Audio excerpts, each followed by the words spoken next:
Hello, everyone. Welcome to the 21 Hats podcast. I'm your host, Lauren Feldman. This week, in a special bonus episode, Michael Brown, co-founder of an innovative company called Teamshares, explains how he and his co-founders are bringing a fresh approach to a big challenge. Teamshares is buying the small businesses of boomer owners who are ready to retire, but in many cases, struggling to sell. Once the business is bought, Teamshares is turning the employees of those businesses into employee owners, which is intended to strengthen the businesses while also addressing income inequality. So far, starting in 2020 and flying largely under the radar, Teamshares has already bought more than 60 businesses, most ranging between $1 million and $5 million in revenue. Along the way, they're learning some intriguing lessons about what it takes to build a business. Even in good times, owning and running a business can be a lonely pursuit. Our hope is that these weekly conversations, brought to you by our sponsor, The Great Game of Business, will let owners know they are not alone in facing challenges. Same thing with our daily newsletter, the 21 Hats Morning Report, which Inc. magazine named the best newsletter for business owners and which you can subscribe to for free at 21hats.com, where you can also find transcripts of our podcast episodes and lots of other articles and interviews. Joining me on the podcast is Michael Brown, co-founder of Teamshares. The episode is titled, A New Way to Sell Your Business. Welcome, Michael. It's great to have you here. If I'm not mistaken, you kind of have something of a corporate M&A Wall Street kind of background. How did you get interested in small businesses? Thanks for having me, Lauren.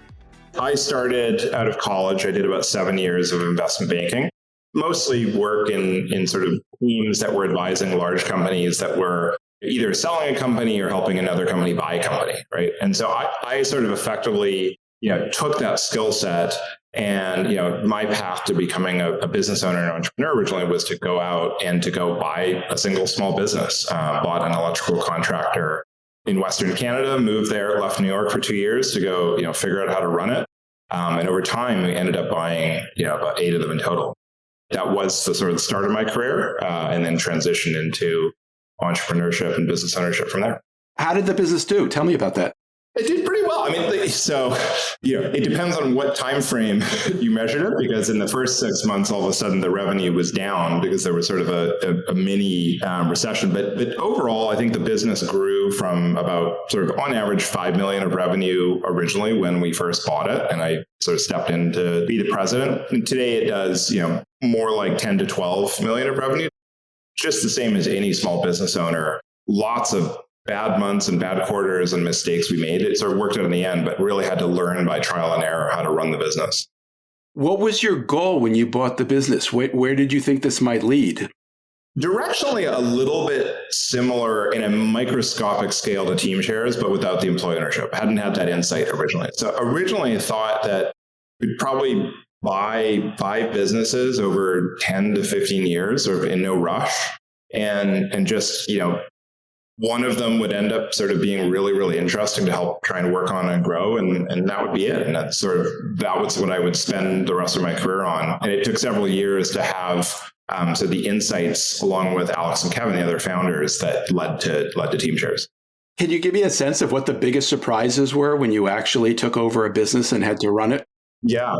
I mean, honestly, the first one is so embarrassing in hindsight, but I actually didn't realize, because my entire career was in really like financial analysis and relationship management and some form of sales. I had really never managed anyone. I managed, one analyst at a time. I actually didn't understand that the job of a president of a business, I guess, typically the business owners or president in my case, was to make decisions. And it struck me in the first sort of like hour on the job when someone from the safety department came in and said, "Hi, I need you to make a decision on our safety program." And my first question was, "What's safety?"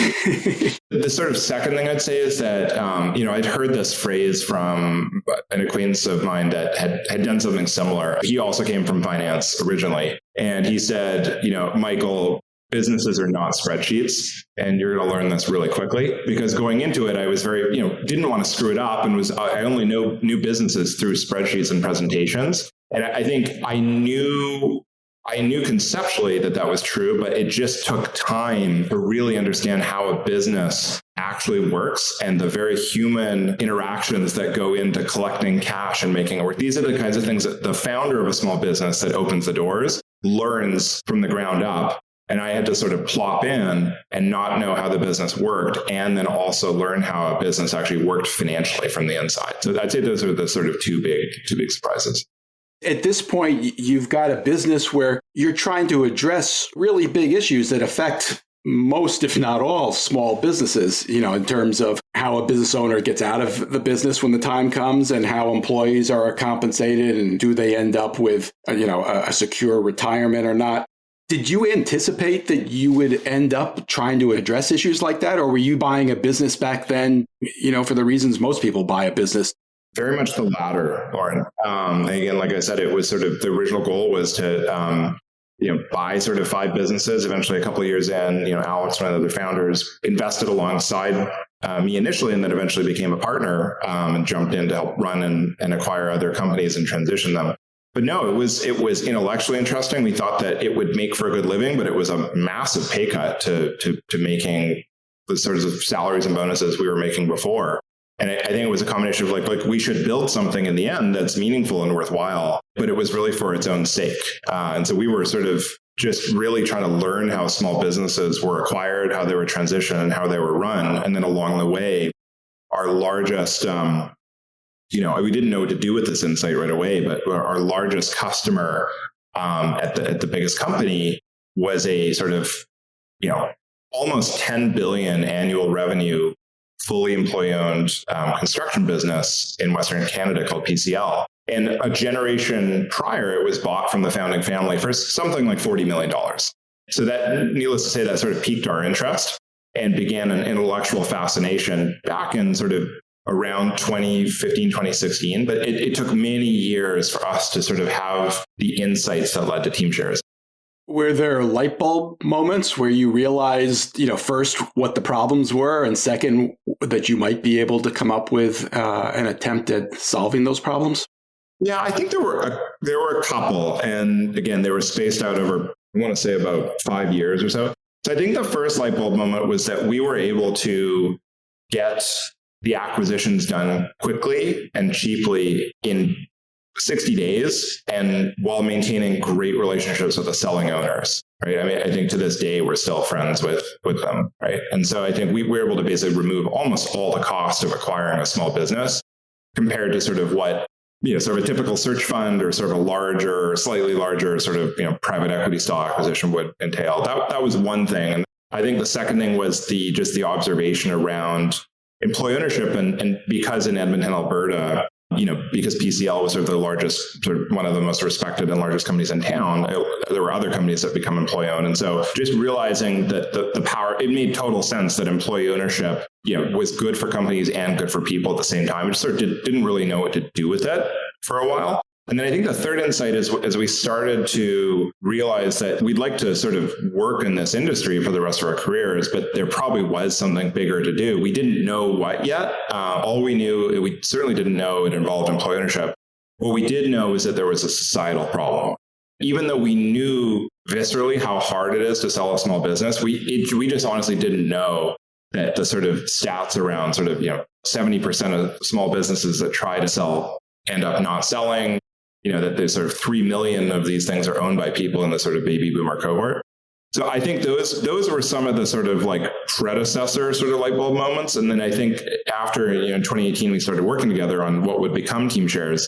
And the eureka moment was realizing that the reason these things are even for sale in the first place is frankly because of the GI Bill, in our opinion. As college became, in a really great way, became very accessible to a lot more people, it became an aspiration of small business owners who do really well financially, and their kids all went to college in general, right? And so businesses never used to sell. They just used to transition generally within a family. But now a lot of the kids of the owners that we sort of see, their kids are doctors or dentists, or they work at Deloitte or something like that. And so we thought, the eureka moment for us was that it just really solved this problem at scale, that we could be the financial bridge that basically bought the company from the retiring owner, using the expertise that we had developed. And we could basically be a financial bridge to let the employees end up owning the business. And in doing that, we'd do a couple things. So we were never interested in building a private equity business. I mean, we turned down offers to join private equity firms. We could have sort of done that. It just wasn't interesting to us. We were interested in solving a problem at scale. And so we thought this would be interesting because we could basically be the common sort of initial buyer of the businesses. What's the distinction you're drawing between what you do and what private equity does? So private equity tends, first of all, to play in a generally with larger companies that sort of generally start sort of at least 5 million of profits and scaling way up into public companies and take private. So their model, as some of your listeners will know, is to raise money from foundations and endowments and institutions, buy businesses, and within 10 years sell the business. And so, our strategy is not to sell the businesses. It is to let the employees earn the 80% of the stock ownership through time, through service, over 20 years. So the businesses in the design of Teamshares business model will never be for sale again. The businesses, the succession loop, the succession problem for all the businesses we are working with, basically the succession sort of gap is broken or filled in another way because you don't ever have to sell the business again. They just end up 80% employee owned and 20% Teamshares owned. Could you walk us through an example just to show us how this works? Pick a typical company. Yeah. So we work with businesses that, are as low as $1 million of revenue up to 10 million of revenue. And, our goal is over time is actually going to be to try and address even smaller companies, but we would buy the business from the retiring owner. And then we would, do an announcement with the key employees to get them comfortable shortly before closing.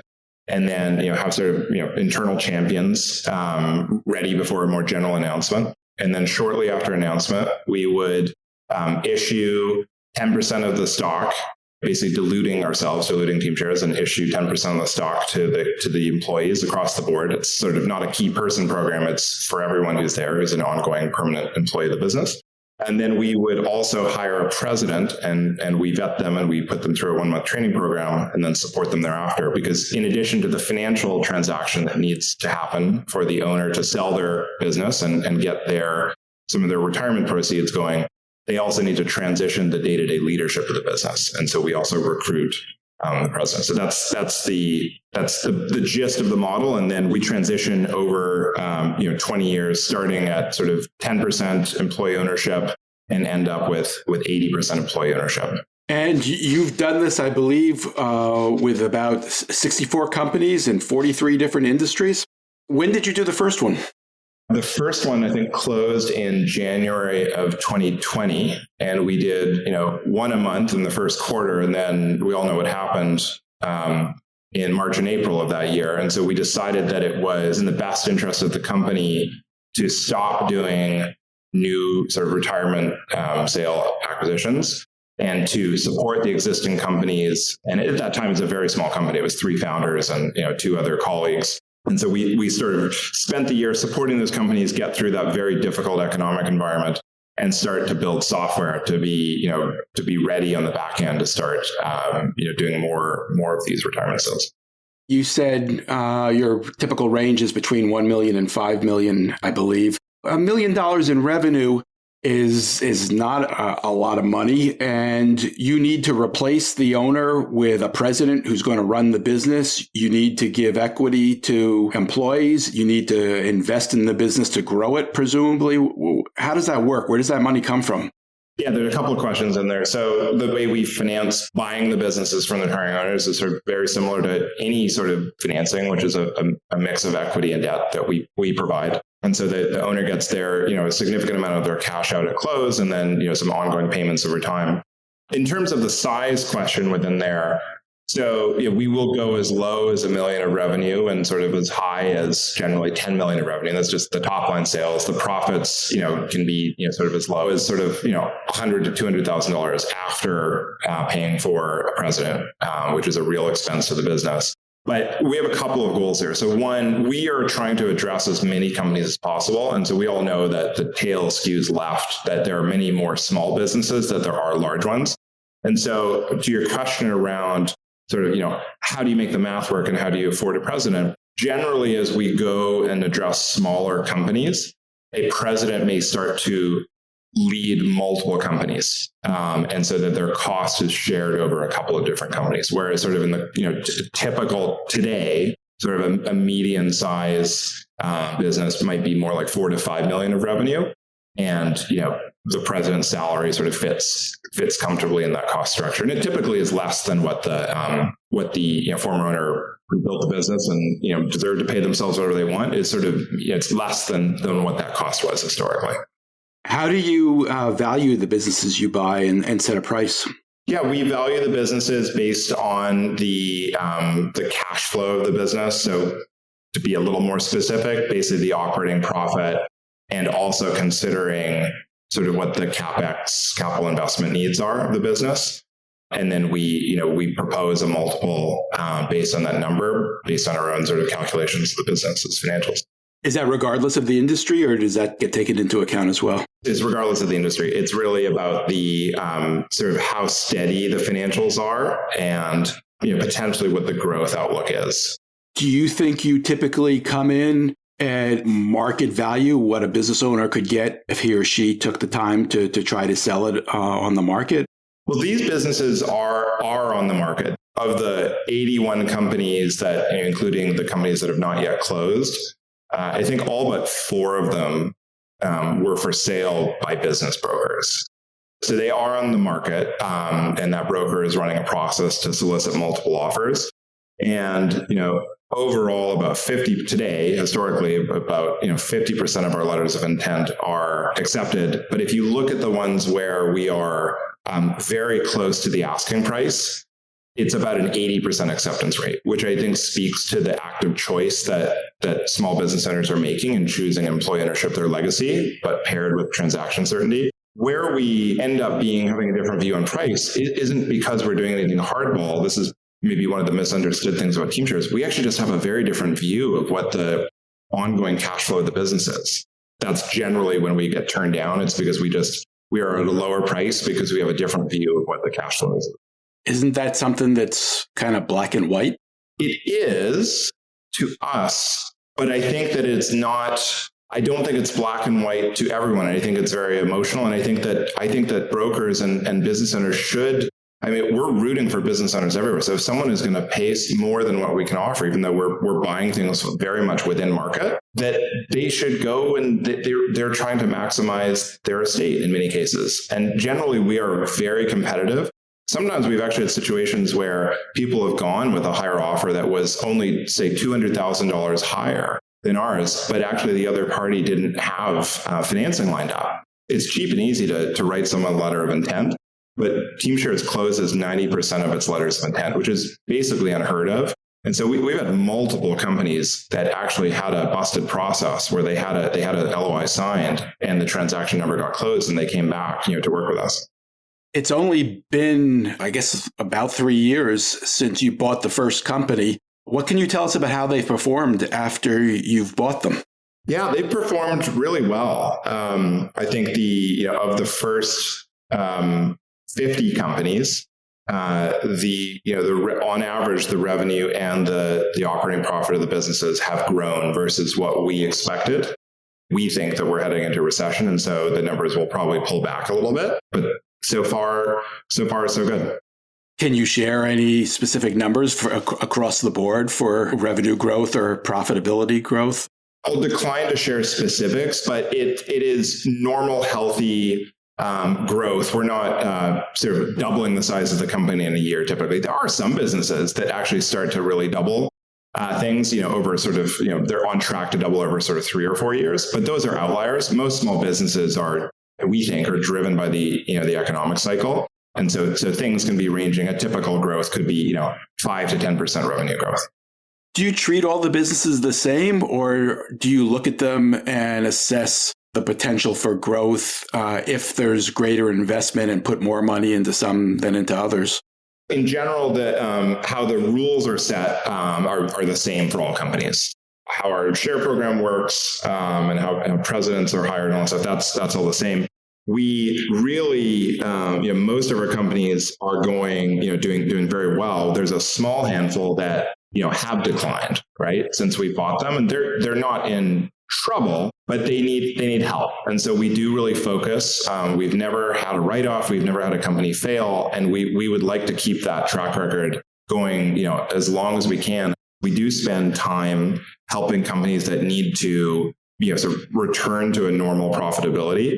And then I think for companies that have growth potential, we're increasingly spending time with those companies too. But I think the goal of employee ownership and having these really talented presence and they're leading the companies along with the other middle managers is to try and make them the biggest way that we can address wealth inequality through employee ownership is by helping as many companies as possible. We're hoping to do this thousands of times.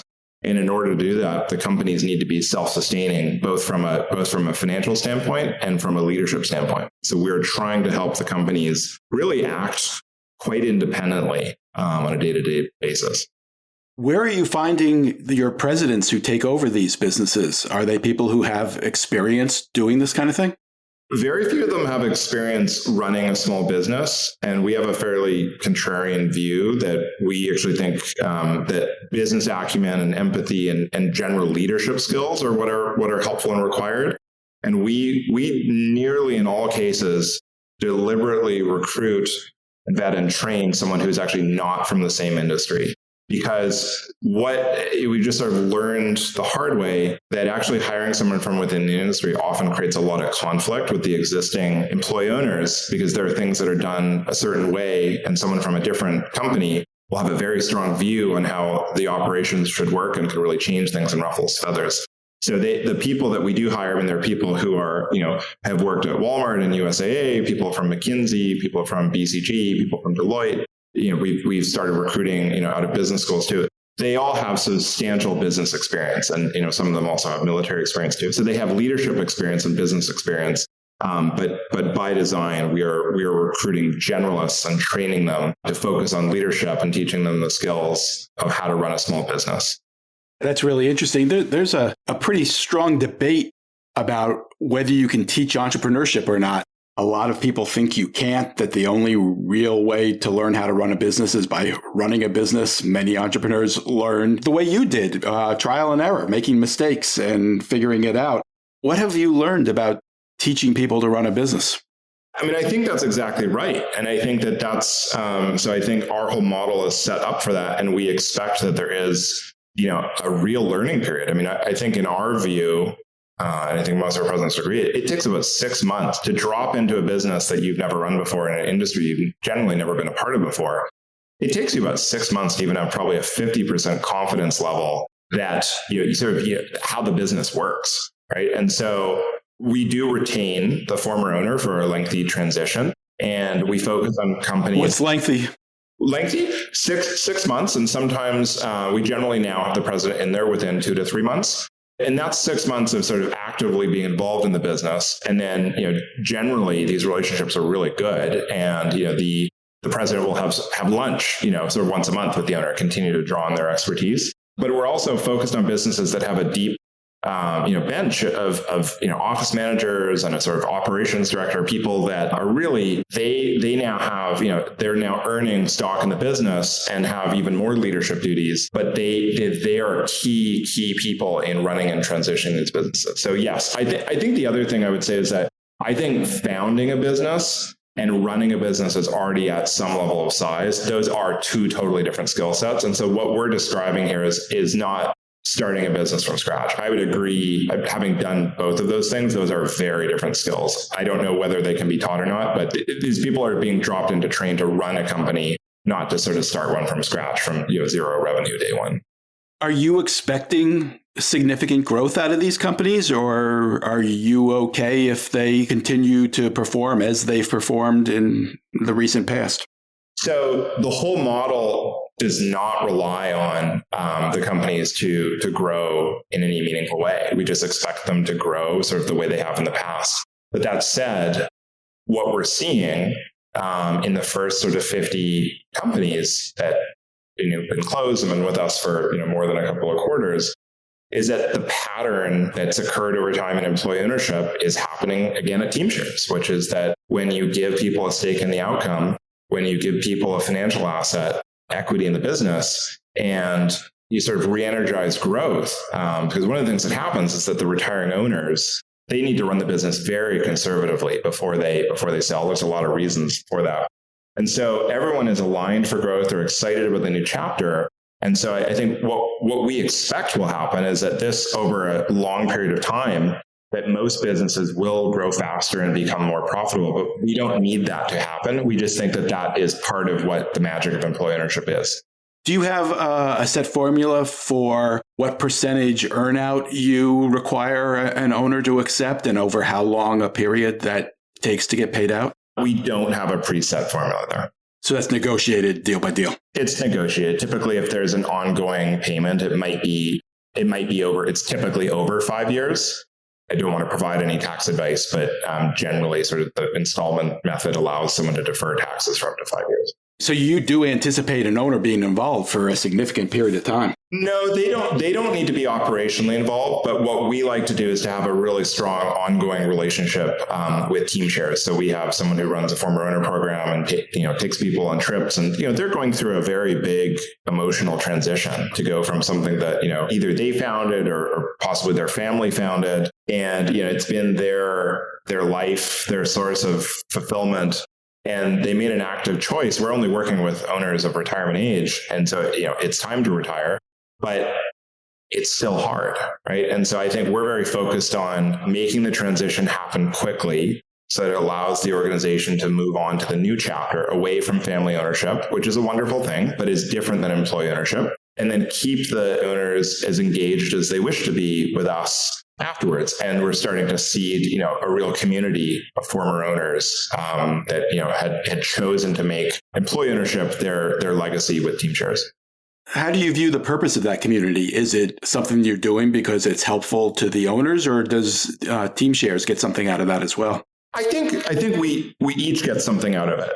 We think that for them to properly do the transition, that a former owner, even though they made the choice to sell, they actually need to come to grips with that. And so helping them through that journey in peer-based settings, of hearing from former owners that have already gone through the journey and sort of sharing their experiences, we think is very helpful.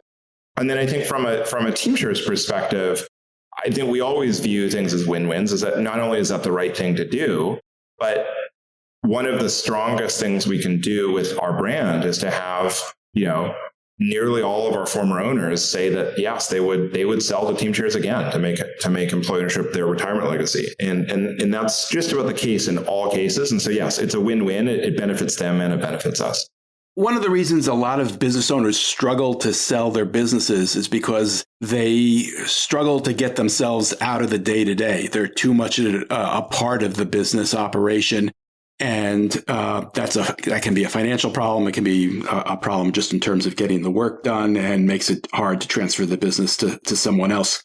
Can you help business owners in that situation? Not yet. We really hope to in the future, but typically we need at least 2 other managers or key employees. There's never it's very rare for there to be something like a CFO in place that's not affordable in a small business. But the 2 employee business, that is actually too small for us right now. We have no set timeline. We hope to address and serve their needs in the future, but it's not something we can quite do yet. Where does the money come from that goes to the employees? As the percentage of ownership increases over time, does that have to come out of the business, or does that come out of your investment fund? The money that's used for the purchase up front is from a mix of debt and equity. There are investors behind Teamshares in both sources of capital. In terms of the initial stock grant, that is Teamshares voluntarily diluting itself by granting 10% of the stock, because we believe in employee ownership, and we believe that it would be rude and frankly impractical to ask people to write checks to buy into the business. And so we make the gesture to grant 10% of the stock to the employees that are there at the time of transaction. And so they earn that over 4 years through service, through vesting of their stock. And then we all share together in dividends that occur, and Teamshares sells back its stock over time. So the money that is used to transition employee ownership is coming from the cash flows of the business. The debt that's created, is that debt? There's no debt on the businesses. So Teamshares does take on some debt at its parent level, but there is no debt on the businesses. So basically, if a business had $100 of sort of extra profit that could dividend, the employees would get their piece of the dividend, and Teamshares would get its piece. And then we would also sell back our stock over time too. And so that's what transitions employee ownership over time to increase the percentage ownership of the business until it's 80% owned by the employees and 20% by us. Is there tension at Teamshares in the way you run the business in terms of to what extent are you addressing societal issues and to what extent are you trying to make money and turn a profit? For us, there's no tension because we believe in positive sum thinking, and we think this is played out not only in large-scale employee ownership environments, but it's also played out in the tech sector. So I think if you go back to the 1970s, the first sort of stock options are a different instrument, but it was really Arthur Rock running around Silicon Valley convincing people to give stock options to management, right? And then eventually, over time, by the time we got to the 90s. It's sort of widespread, employee stock options existed in the tech sector. And I think a negative sum, a view of the world would think, oh, but I'm getting diluted or we're giving money away. But we would argue that the success of the US tech sector happened as like a necessary ingredient of widespread employee stock options. It is a form of employee ownership. It's not quite the same as our model, but we would say that it would not have had the same success without that ingredient, and that it created value, because it aligned everyone to give them a piece of skin in the game and participate in the creation of the value of the business. And so I think that there are people that are confused and think, oh, is Teamshares a charity or is it using employee ownership as a gimmick? And it's neither. We are a for-profit capitalistic business that has a different view of what capitalism should be, and that it involves sharing in the economics of the business, and that the only way that we can scale employee ownership is by being a profitable business to keep reinvesting our profits and our cash flow into making more retirement sales happen and eventually funding other employee ownership products in the future. Why aren't you just doing ESOPs, employee stock ownership plans? How do you think about that? And is that something that you considered when you first developed your model? Yeah, so we have great admiration for the ESOP structure, and we think it's been tremendously successful for America and for American business. We focus on a really underserved market for employee ownership, and that's what we call sort of the true small business market, right down to $1 million of revenue and $1 to $5 million of revenue. So generally, we're working with really, really small businesses that haven't historically been a part of the ESOP community, but we don't compete with ESOPs. We think they're wonderful, and we're rooting for employee ownership in all forms. ESOPs come with a huge tax advantage.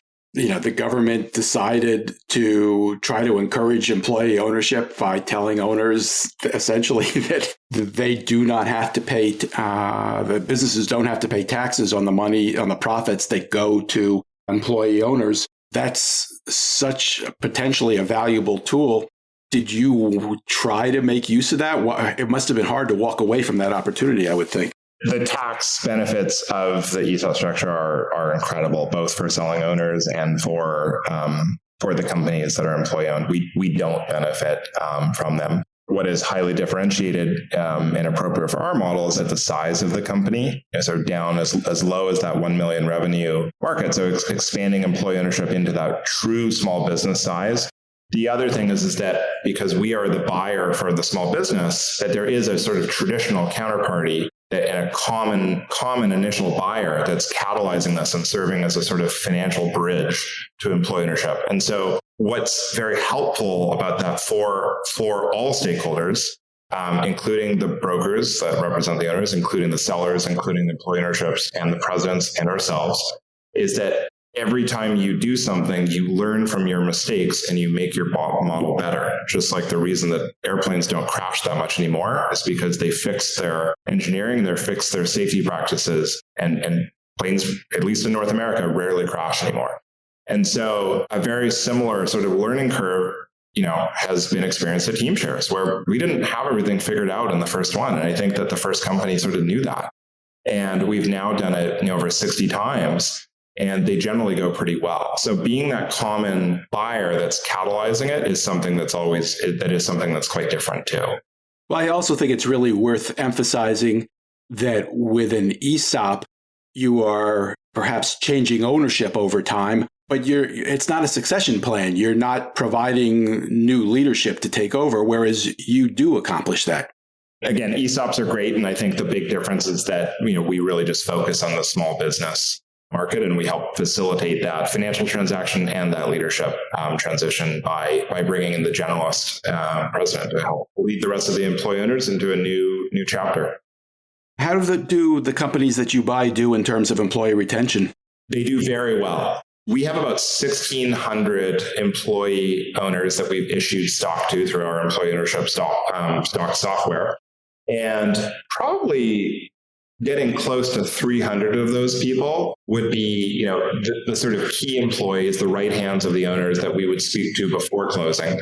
And, fewer than probably, I think 5 have left. It's a very, very small amount. So that is fairly remarkable lack of turnover. In many business models, there are some pizza shops that Teamshares has acquired to make employee owned, and there's very natural turnover. It happens in trades businesses too. So we're rooting for all long-term retention. But Teamshares actually, by the way, doesn't make hiring and firing decisions. We only hire the president, except for rare circumstances if something really unethical happened.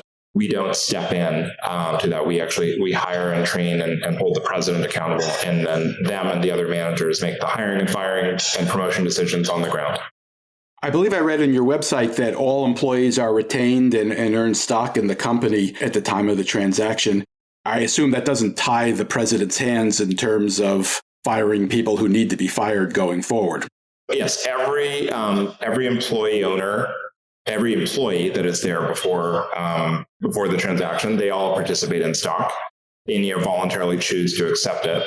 And at the same time, being an employee owner doesn't guarantee someone a job. And so it's their own, it's the team on the ground, the leaders of the companies that make decisions based on people's performance, their attitude, all the same normal things that would have happened before and after.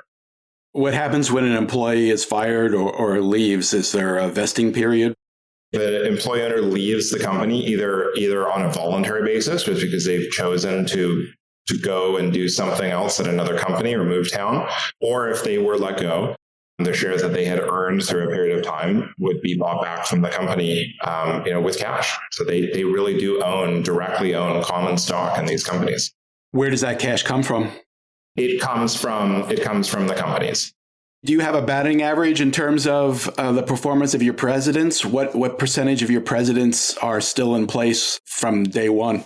We have a pretty high retention rate. There's been about 10% turnover, which I think is a necessary evil. I think the job is not for everyone, and there are some people that get in there and realize that they maybe thought it was going to be something more like a strategy job and a desk job.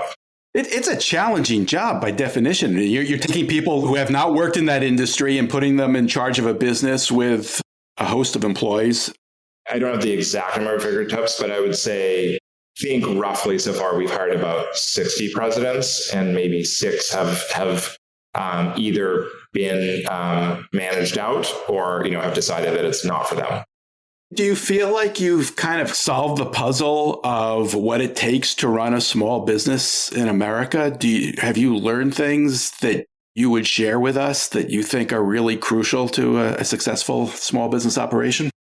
So I think we've learned some things, but I think that, thoughtful people are always learning and are never done learning. But I think, a pattern that we may be starting to match is something like Y Combinator. And I think Paul Graham, the founder, one of the 4 founders, I should say, of Y Combinator has written that, after they had observed a pattern that after a partner at YC had advised 100 startups, they had sort of seen most of the challenges, right? So I think that we are sort of approaching that similar pattern. We definitely don't know it all. We're constantly making new mistakes and learning and diagnosing and trying to, fix them so that we don't make the same mistake again. But I would say, I think the biggest things that, I realize your audience is not just people who are ready to retire. It's a little swath business owners who may have just started or be in the middle of their career. I think the biggest things to focus on after the companies cross that sort of million revenue mark and you can start to afford to add other people to help, other sort of managers and office staff, it's worth really investing in processes. So things like that book Traction and the EOS system. There are other tools out there, and we're not here to endorse it, but I've used it in the past just at an individual level, and I think it's great, right? So really helping to, that transition, the classic sort of E-Myth challenge of transitioning from a technical person to a business person. And I think that there are great frameworks and coaches out there to help with that. Whether someone wants to, sell eventually or just kind of, own the business until the day they, until the day they pass away, they need to be able to get some of their time back and their life back and maintain sanity, really build a team and build some processes. I think the other thing is that a lot of people underinvest on their financial practices. And I think it's worth people trying to engage, either whether it's their local accounting firm or a fractional CFO, and really try and get good monthly numbers. It's not something we require. We don't require them at all. We look at the annual financials of the business, but we have to come in and really help the businesses. We have a significant accounting team that helps them try and get accurate monthly financials. I think a lot of small business owners are acting, and this is not a criticism, it's a reality, that they are acting, running the business from intuition, sort of focused on, where the bank balance is, and then the financials, meaning really the P&L and the balance sheet, are sort of an after the fact scorecard, and they're running the business off of operational data. And you need both, in our opinion.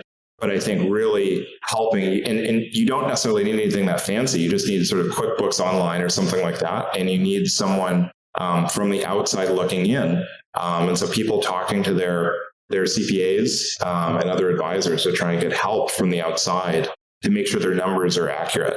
I think the other general thing is that small businesses are often not charging enough. A lot of small businesses are serving big companies that have huge profit margins. And small businesses start off by trying to price their way in by being the cheapest electrician in town, and just frankly need to sort of charge more in order to retain and pay their teams well and eventually afford benefits. So that's another thing we think that small business would generally benefit from. Michael, I've really enjoyed this. I would love to keep in touch and hear how things continue and evolve. My thanks to Michael Brown of Teamshares. And of course, to our sponsor, The Great Game of Business, which helps businesses implement open book management and employee ownership. You can learn more at greatgame.com.